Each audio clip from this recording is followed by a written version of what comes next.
पानी दाइ दम कुदौँ ओहो भिज्यो पानीलाई भिज्यो यो विदेशीमा रातिको 3 बजे काम गर्न आउँदा पनि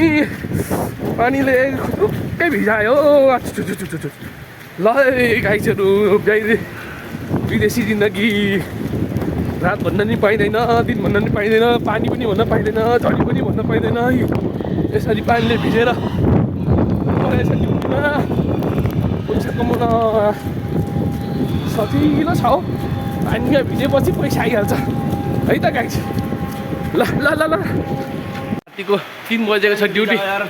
ड्युटीमा आउँदाखेरि पानीले यसरी भिजाएको छ पानी परेर खत्तम भएको छ हो